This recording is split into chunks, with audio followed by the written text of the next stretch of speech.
as coisas não estão acontecendo do jeito que queremos, podemos até chegar a pensar que Deus se esqueceu de nós. Esse é o estudo de número 880 aqui do nosso canal Jaboque Vamos Orar. Você é muito bem-vindo ao nosso estudo e nós veremos logo após a nossa vinheta que Deus não se esqueceu de você.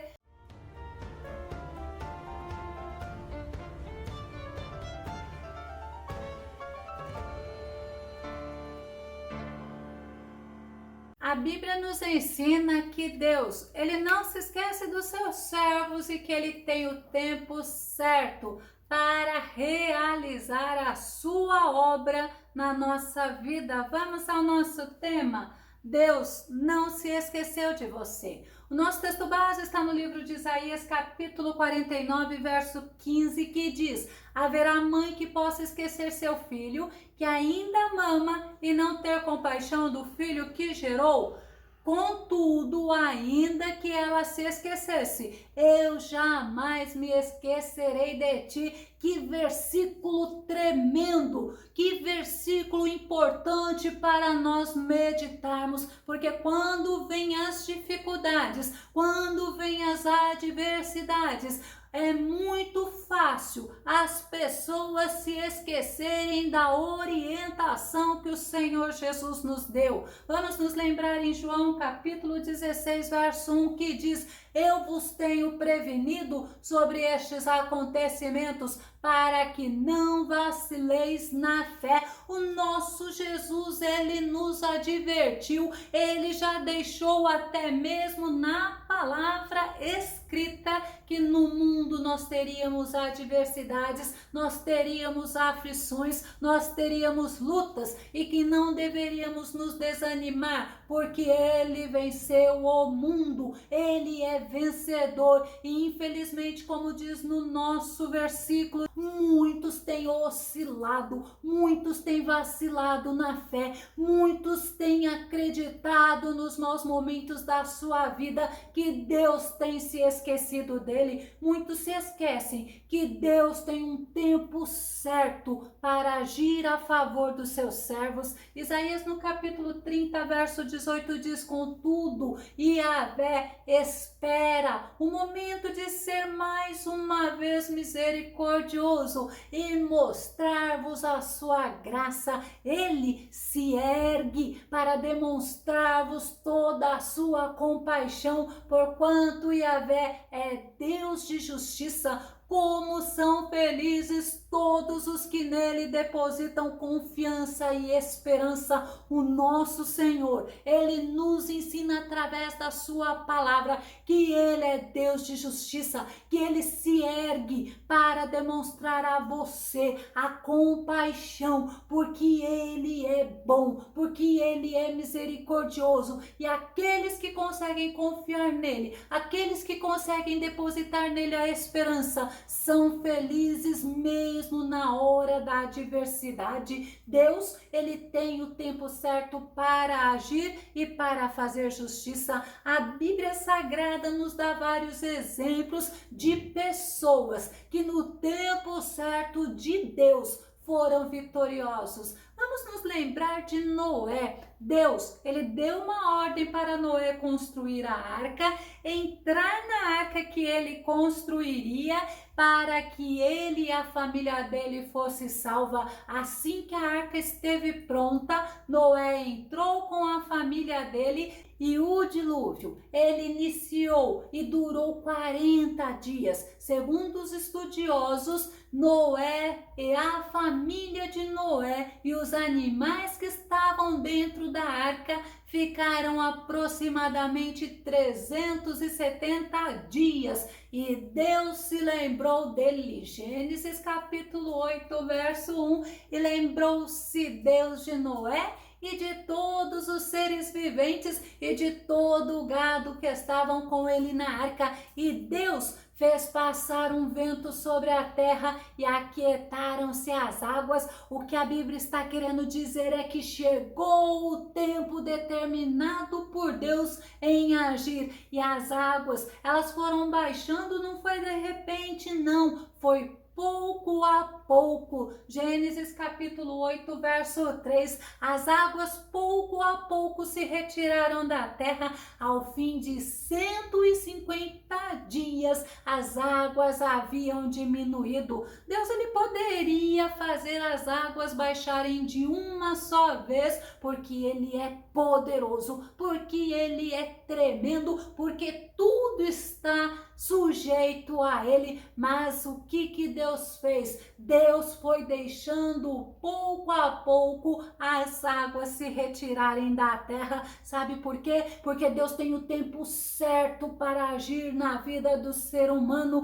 E Noé prevaleceu e chegou o tão esperado momento para Noé. Gênesis capítulo 8, verso 15, o verso 16. Então ordenou Deus a Noé: sai da tua arca, tu e tua esposa, teus filhos e as esposas de teus filhos contigo. Noé aguardou a ordem de Deus para poder sair da arca, e o dia chegou, o dia da vitória de Noé chegou. Ele foi salvo juntamente com a família dele, e ao descer da arca, ele teve atitude de gratidão e ele adorou ao Senhor. Gênesis capítulo 8, verso 20. Depois Noé construiu um altar dedicado ao Senhor e, tomando alguns animais e aves, todos puros, ofereceu-os como holocausto, queimando-os sobre o altar. A atitude de Noé em gratidão foi adorar ao Senhor, foi oferecer holocausto, e devido à obediência de Noé, ele e toda a família dele foi salva. Noé não foi precipitado em sair da arca, mas ele na arca aguardou a orientação de Deus, ele aguardou o tempo da vitória dele chegar. Vamos nos lembrar de Raquel? Raquel, a esposa de Jacó. Gênesis capítulo 30, verso 22, que diz: então Deus se lembrou de Raquel, Deus ouviu seu clamor e a tornou fértil. Raquel era uma mulher estéril. Em compensação, a irmã dela, Lia ou Leia, já tinha dado a Jacó 4 filhos: Rúben, Simeão, Levi e Judá. Após o nascimento de Judá, Raquel se sentiu tão humilhada, ela teve inveja da irmã dela e ela teve uma atitude, e foi uma atitude infeliz. Vamos conferir? Gênesis capítulo 30, verso 1. Vendo Raquel que não dava filhos a Jacó, teve inveja de sua irmã e disse a Jacó: dá-me filho, senão morro. Jacó ficou indignado, Jacó ficou irado, porque ele não tinha como fazer isso. Isto não competia a ele, mas era a Deus que poderia fazer. E Jacó repreendeu a Raquel. Gênesis capítulo 30, verso 2, que diz: Jacó irou-se contra Raquel e retrucou-lhe: acaso estou eu no lugar de Deus, que te recusou a maternidade? Sim, Deus pode mudar a sorte da mulher estéril, como Deus fez com Sara, com Rebeca, com Ana.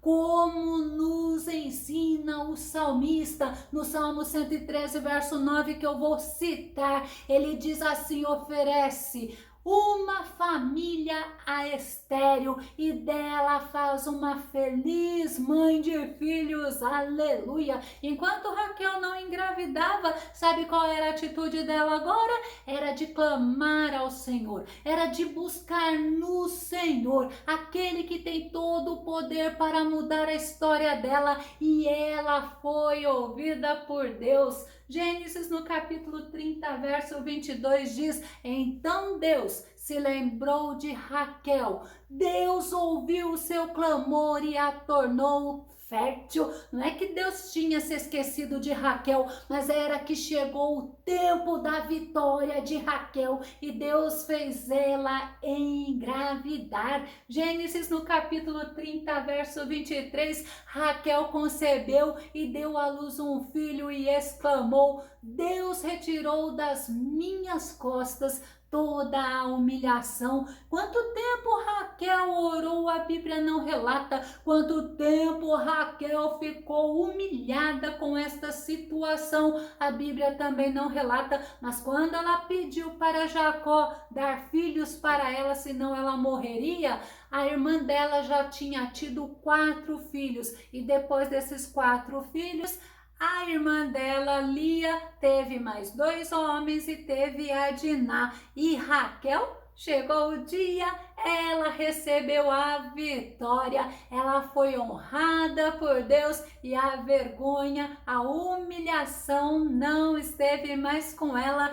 E vamos nos recordar de Ana, o qual a Bíblia nos ensina que também era uma mulher estéril e ela era humilhada pela rival dela. 1 Samuel capítulo 1, o verso 6 e o verso 7, que diz: Penina, sua rival, provocava e humilhava Ana continuamente, porque o Senhor a tinha deixado estéril. Isso tudo acontecia ano após ano, sempre que eles subiam à casa de Yahvé, o Senhor. A rival de Ana a ofendia e ela passava o tempo todo solitária, chorando e sem comer. Todo ano, Ana subia com o esposo dela, com Eucana, e também ia juntamente a Penina, que era a rival, e os filhos. Mas a Ana, ela teve uma atitude diante daquela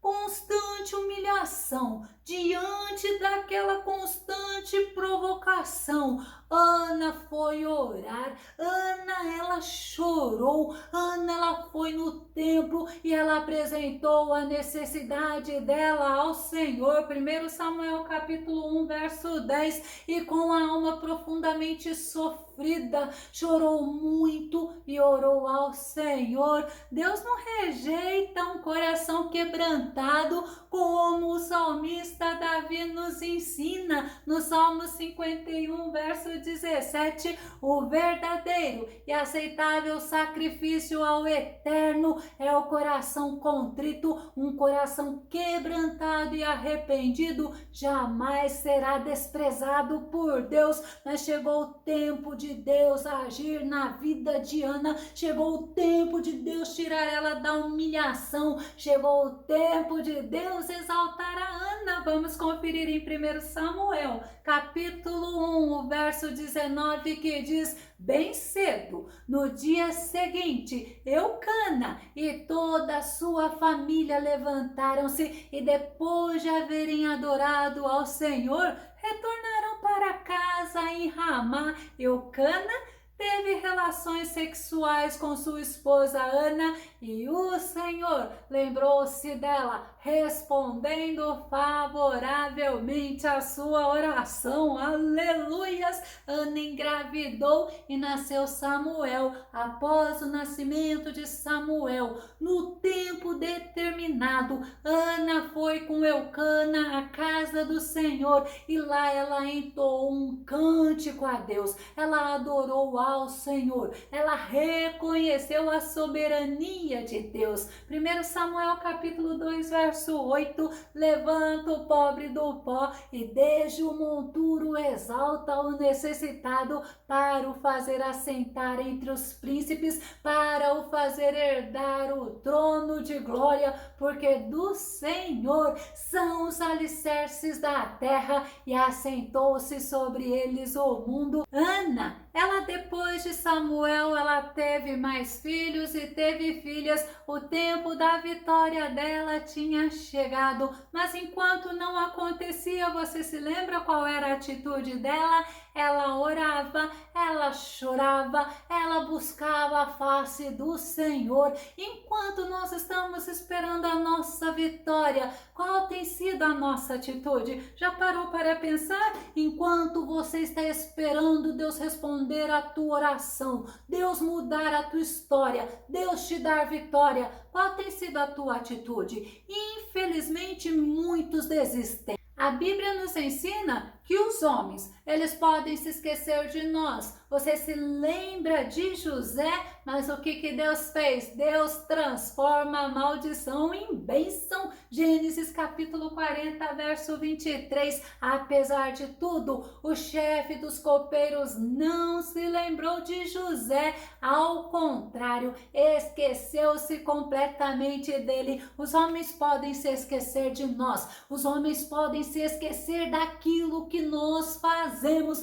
mas o Senhor, Ele não. O Senhor não se esquece. Passaram-se 2 anos que o copeiro tinha se esquecido de José, mas Deus agiu e certo dia Faraó, ele teve um sonho e o copeiro, ele falou de José a Faraó. José, no dia anterior, ele dormiu como prisioneiro, mas no dia seguinte ele era o governador do Egito. Este é o Deus Todo-Poderoso, o Deus que você serve. Gênesis capítulo 41, o verso 40 e o verso 41 diz: tu serás o administrador do meu palácio e todo o meu povo se conformará às tuas ordens. Só no trono te precederei. O faraó disse mais a José: vê, eu te estabeleço sobre toda a terra do Egito. José foi honrado por Deus, mas foi no tempo de Deus. Teve o tempo de espera que José chorou, José se angustiou, José foi maltratado, José foi injustiçado, mas também chegou o tempo da honra de José. Eu gostaria de perguntar para você, enquanto o seu tempo de honra não chegar, como você tem se comportado? Na Bíblia ela nos ensina que enquanto o tempo de honra não chegar, você deve se apegar a Deus e se fortalecer nele dia após dia. Efésios capítulo 6, verso 10 diz assim, concluindo: fortalecei-vos no Senhor e na força do seu poder. Sabe o que é fortalecer? Fortalecer é se tornar forte ou mais forte, é se fortificar, é se robustecer. Mas também a Bíblia nos ensina que enquanto a vitória não vem, não permita que o teu coração se inquiete. João no capítulo 14, o verso 1 e o verso 27, Jesus nos diz: não permitais que o vosso coração se preocupe. Credes em Deus, crede também em mim. Deixo-vos a paz. A minha paz vos dou, não vou lá dou como o mundo a dá. Não permitais que o vosso coração se preocupe, nem vos deixeis amedrontar. É através da fé que você conseguirá trazer à memória a palavra de Deus, a promessa que Deus fez para a tua vida. É Deus quem vai agir, é Deus que vai transformar a tua história, é Ele quem vai te dar vitória. E eu te garanto que Ele é fiel à palavra que Ele fala. Enquanto a sua vitória não vem, aquiete o seu coração. Salmo 46, verso 10 diz assim: aquietai-vos e sabei que eu sou Deus, sou exaltado entre as nações, sou exaltado na terra. Pode ter certeza, a sua inquietação, a sua agitação, a sua murmuração não vai apressar o agir de Deus. Mas quando você aprender a aquietar o teu coração, a esperar o tempo certo de Deus, no momento certo de Deus, Ele vai agir e Ele vai mudar esta história. Outra coisa, a Bíblia nos ensina que devemos ser perseverantes, devemos continuar firmes no Senhor. Tiago capítulo 5, verso 11 diz: como vocês sabem, nós consideramos felizes aqueles que mostraram perseverança. Vocês ouviram falar sobre a paciência de Jó e viram o fim que o Senhor lhe proporcionou. O Senhor é cheio de compaixão e misericórdia, mas é no tempo do Senhor que Ele vai mostrar a compaixão, a misericórdia vai agir a seu favor. Também nós devemos confiar no Senhor, porque isto agrada a Deus. Salmo 147, verso 11 diz: o Senhor se agrada dos que o temem, daqueles que depositam sua esperança em seu amor leal e perene. Eu preciso confiar no Senhor, eu não posso desistir. Enquanto eu estou aguardando a minha vitória chegar, eu não posso desistir. O Senhor, Ele não nos abandona, o Senhor jamais se esquece de nós. Não desista de buscar ao Senhor, porque o Senhor jamais te abandonará, Ele jamais esquecerá de você. No Salmo 115, verso 11 diz assim: vós que temeis o Senhor, confiai no Senhor, Ele é o seu amparo e segurança. O Senhor lembra-se de nós, Ele nos abençoará. O Senhor não se esquece de nós, mas nós precisamos entender que Ele aguarda o tempo apropriado para nos abençoar. Mesmo durante as situações adversas, nós devemos nos lembrar que nós estamos nas mãos do Senhor. Isaías 49, verso 16 diz: eu te gravei nas palmas das minhas mãos, os teus muros estão sempre diante de mim. O Senhor está falando para você se aquietar, porque o Senhor, Ele não esquece de você, e você precisa se lembrar que os olhos do Deus Todo-Poderoso, que o ouvido do Deus Altíssimo estão atentos a você. Eu vou concluir com 1 Pedro capítulo 3, verso 12, que diz: porque os olhos do Senhor estão sobre os justos e os seus ouvidos estão atentos às suas orações. Entretanto, a face do Senhor volta-se contra os que praticam o mal. O nosso Senhor, Ele nunca se esquece de você, mas Ele tem o tempo certo, o tempo determinado por Ele para agir a seu favor. Então você aquieta o teu coração, espera, mas espera confiando nele, porque a tua vitória vai chegar. Se você gostou desse vídeo, se esse vídeo foi edificante na tua vida, faça os seus comentários no nosso canal, compartilhe esse vídeo nas redes sociais e não se esqueça de deixar o seu like. Se ainda não está inscrito aqui no nosso canal Jaboque Vamos Orar, eu te convido para você se inscrever e que o Senhor Jesus te abençoe grandemente. Até o nosso próximo estudo aqui no nosso canal Jaboque Vamos Orar. Fica com Deus e Deus te abençoe.